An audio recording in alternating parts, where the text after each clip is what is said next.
away ni Milo kay sa puto nag-iiwan lagot dito sa yati oy.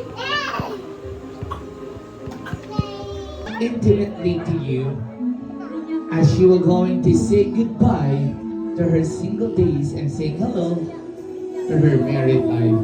Ladies and gentlemen, the bride and the father dance.